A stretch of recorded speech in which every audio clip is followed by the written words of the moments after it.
بسم اللہ الرحمن الرحیم۔ غزوہ ہند میں شامل ہر سپاہی کو مجاہد ٹی وی کا سلام۔ ناظرین، آج کا ویلاگ ہے ہبل ٹیلیسکوپ کی 30 سالہ کارکردگی۔ ناظرین، یہ 30 سال پہلے کی بات ہے جب ہبل ٹیلیسکوپ کو خلا میں چھوڑا گیا تھا۔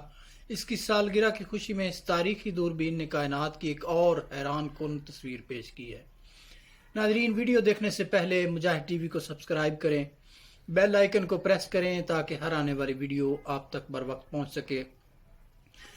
ہبل ٹیلیسکوپ زمین سے 1,63,000 نوری سال کے فاصلے پر خلا کے اس حصے میں واقع ہے جہاں ستارے بنتے ہیں۔ اس میں نظر آنے والی بڑی چیز گیسوں اور گرد کا ایک بادل NGC 2014 ہے، جس کی پڑوس میں NGC 2020 ہے، لیکن ماہرین فلکیات نے اس کو اس کے زیر سمندر نظاروں سے مشابہت کی وجہ سے کاسمک ریف یعنی کائناتی چٹان کا نام دیا ہے۔ سن 1990 میں خلا میں چھوڑے جانے کے وقت دھندلی تصاویر بنانے کی وجہ سے اسے وہ قدر و منزلت حاصل نہیں ہوئی تھی، لیکن بعد میں ہبل کی مرمت کی گئی اور اس کو اور جدید بنا دیا گیا تھا۔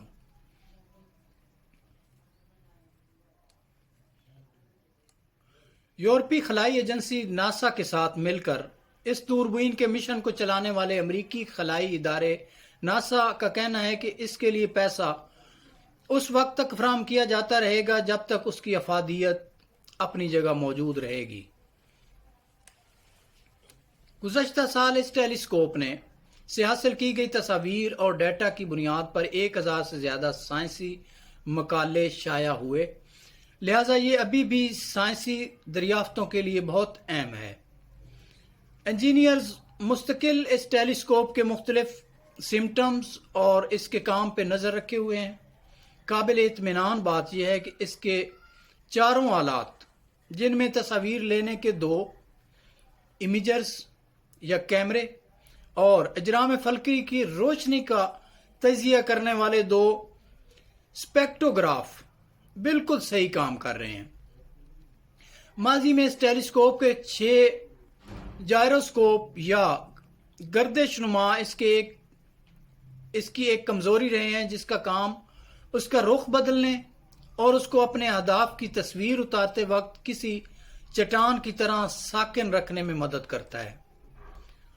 یہ جائروسکوپ اس تمام عرصے میں وقفے سے خراب ہوتے رہے ہیں۔ سن 2009 میں ہبل ٹیلیسکوپ کی مرمت کرنے کے آخری مشن کے دوران خلابازوں کو ان 6 کے 6 آلات کو تبدیل کرنے کی ہدایات کی گئی تھیں۔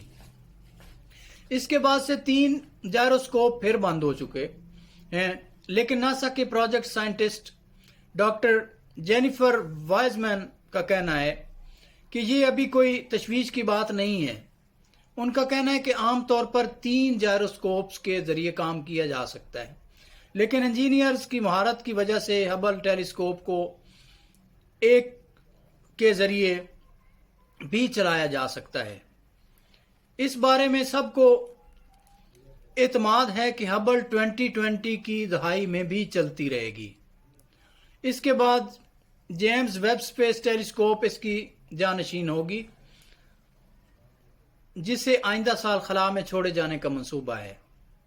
خلا میں ایک اور جدید ٹیلیسکوپ کی موجودگی سے ہبل کی افادیت بڑھ جائے گی اور اس کی اہمیت میں کمی واقع نہیں ہوگی۔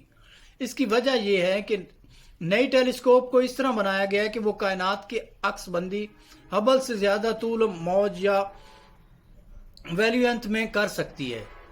اس کا مطلب ہے کہ جیمز ویب ٹیلیسکوپ وہ چیزیں بھی اپنے کیمروں میں قید کر پائے گی جو ہبل کے سامنے ہوتے ہوئے بھی اس کے کیمروں کی سکت سے باہر تھے۔ دونوں ٹیلیسکوپ ایک دوسرے کے کام کو بہتر بنائیں گی اور بعض اوقات ایک ہی ہدف کا ایک ساتھ جائزہ لیں گی تاکہ اس کی زیادہ مکمل تصویر سامنے آ سکے۔ سائنسدانوں کے لیے یہ بڑی ولولہ انگیز بات ہے اور پورے خلائی ادارے کی پروجیکٹ سائنٹسٹ ڈاکٹر انتونا لیلا ہوتا کا کہنا ہے کہ ایسا خاص طور پر یورپی سائنسدانوں کے لیے ہوگا جہاں ہبل سے خوب فائدہ اٹھایا گیا ہے۔ انہوں نے مجاہد ٹی وی سے بات کرتے ہوئے کہا کہ اس منصوبے کی پہلے سے طے شدہ شرائط کے تحت یورپی ماہرین فلکیات کو ہبل کے ذریعے خلا کا مشاہدہ کرنے کا 15% وقت دیا جاتا تھا، لیکن اصل میں انہیں 22% وقت ملا۔ اس پورے مرحلے میں پر کڑی نظر رکھی جاتی ہے، اس لیے ہمیں کبھی نشاندہی کرنے کی ضرورت نہیں پڑی۔ یورپی خلائی ماہرین میں تخلیقی صلاحیت ہے، وہ ذہین ہیں اور خلائی تحقیق میں صف اول کا کام کر رہے ہیں۔ اب سوال یہ پیدا ہوتا ہے کہ ہبل ٹیلیسکوپ نے سائنسدانوں کو کیا دیا، اس سے سائنسدانوں کو کیا فائدہ ملا؟ یہ بات ویسے تو بہت مرتبہ کہی گئی ہے، لیکن یہ بہرحال یہ حقیقت ہے کہ ہبل دریافتوں کی ایک مشین ہے۔ سن 1990 میں اس دوربین کے خلا میں بھیجے جانے سے پہلے سائنسدانوں کو یہ علم نہیں تھا کہ ہماری کائنات 10 ارب سال پرانی ہے یا 20 ارب سال پرانی ہے۔ ہبل کے ذریعے کسی روشنی کے مینار یا لائٹ ہاؤس کی طرح دھڑکتے ستاروں سے اس بے یقینی کو کم کرنے میں مدد ملی ہے، اور اب ہم یہ جانتے ہیں کہ کائنات کی عمر 13.8 ارب سال ہے۔ اسی دوربین کی وجہ سے یہ علم ہو سکتا ہے کہ کائنات نہ صرف پھیل رہی ہے بلکہ اس کی رفتار میں بھی اضافہ ہو رہا ہے، اور اس دریافت پر نوبل انعام بھی دیا گیا تھا۔ اسی دوربین کی بنیاد پر یہ ٹھوس ثبوت بھی ملا تھا کہ کہکشاؤں کے مرکز میں انتہائی بڑے بلیک ہولز موجود ہیں۔ یہ بھی کتنی حیران کن بات ہے کہ ہبل ٹیلیسکوپ کو خلا میں بھیجے جانے سے پہلے سائنسدان نظام شمسی سے باہر موجود کسی ایک بھی سیارے یا ایکسو پلانٹ کا بتا بھی نہیں پا رہے تھے۔ ہبل کے ذریعے آج ان دور دراز دنیاؤں کی فضاؤں کا مشاہدہ کیا جا رہا ہے تاکہ اندازہ لگایا جا سکے کہ وہاں پر حالات کیسے ہیں۔ اب گو کہ چمکتی دمکتی 8 میٹر بڑی زمینیں دوربینیں کچھ شعبے میں ہبل کی برابری یا اس کو پیچھے چھوڑ سکتی ہیں، لیکن تحقیق کے بعد شعبوں میں اس کا کوئی ثانی نہیں ہے، اور خلا کی گہرائیوں میں جھانکنے میں اس کا کوئی مقابلہ نہیں کر سکتا ہے۔ اس کے ذریعے ڈیپ فیلڈ مشاہدے جن میں آسمان کے کسی مخصوص حصے کو کئی دن تک مسلسل دیکھا جاتا ہے، اس سے بہت دور انداز اور انتہائی مدھم کہکشاؤں کی شناخت کرنے میں مدد ملی ہے، اور یہ فلکیات کی سب سے بڑی کامیابیوں میں سے ایک ہے۔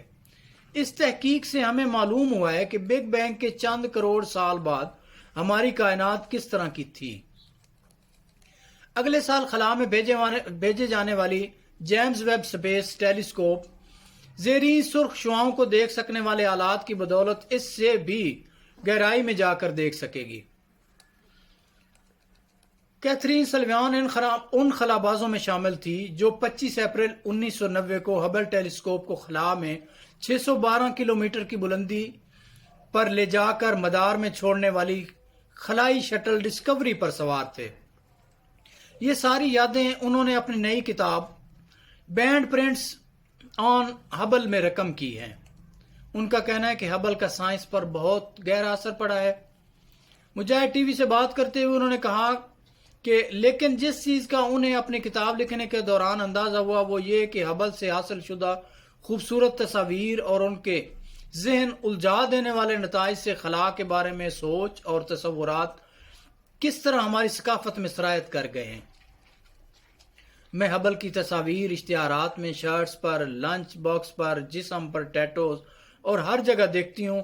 میرے خیال میں اس کی ایک وجہ یہ بھی ہے کہ ہبل نے اپنا کام اس دور میں شروع کیا جب انٹرنیٹ وہ شکل اختیار کر رہا تھا جس میں اسے ہم آج جانتے ہیں، اور اس کی وجہ سے یہ تمام تصاویر سیدھی لوگوں کے سامنے آ گئی ہیں۔ ناظرین، یہ ہبل کی کارکردگی کے وہ 30 سال تھے جو میں نے آپ کے سامنے رکھے۔ ناظرین، اگر آپ کو یہ ویڈیو اچھی لگے ویڈیو لائک کریں، اور آپ چاہتے ہیں کہ ہم آپ کے لیے اسی طرح نئے ویلاگز نئے ٹاپکس کے ساتھ پیش کرتے رہیں تو مجاہد ٹی وی کو سبسکرائب کریں اور بیل آئیکن کو پریس کریں۔ اللہ کریم پاکستان کا حامی و ناصر ہو۔ اللہ نگہبان۔